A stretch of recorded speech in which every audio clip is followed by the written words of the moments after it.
Bonsoir à tous. Alors ce soir, je vais vous parler de tuyauterie cérébrale. Alors je m'explique.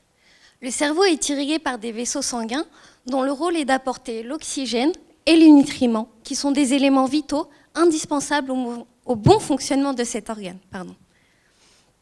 Un peu comme dans une maison où les canalisations permettent l'arrivée de l'eau. Eh bien, imaginez que dans la salle de bain, il n'y ait plus d'arrivée d'eau car le tuyau est bouché. Et que faute de plombiers compétents, car tout le monde ne s'appelle pas Mario, la salle de bain sinistrée est laissée à l'abandon. Eh bien, dans le cerveau, la coupure d'eau correspond à l'ischémie cérébrale. Et la perte et le délabrement de la salle de bain correspond à la mort du tissu cérébral et à la perte des fonctions contrôlées par la zone du cerveau touchée. Alors, je ne connais pas très bien les statistiques concernant les nombres d'éviers bouchés en France. Par contre, ce que je peux vous dire, c'est que durant cette première minute, 3 personnes dans le monde ont fait une ischémie cérébrale. Une d'entre elles va mourir des suites de cette ischémie et une autre va garder des séquelles irréversibles. Si ces chiffres sont aussi lourds, c'est parce qu'aujourd'hui, il n'existe aucun traitement capable de limiter les effets délétères de l'ischémie ou permettre la récupération des fonctions perdues par le patient.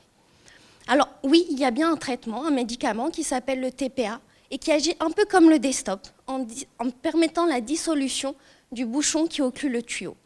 Mais ce médicament ne peut bénéficier qu'à 5% des patients. Donc face à ce constat, mon travail a consisté à étudier une nouvelle piste de traitement. Alors d'abord, ce que vous devez savoir, c'est qu'un médicament agit selon 2 modes d'action.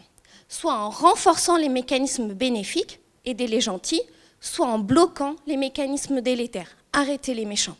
Dans ma partie de jeu, le méchant, il est naturellement produit par le cerveau. C'est l'ODN, le champignon rose. Et lorsqu'on l'administre à nos souris juste après ischémie, il augmente la zone sinistrée.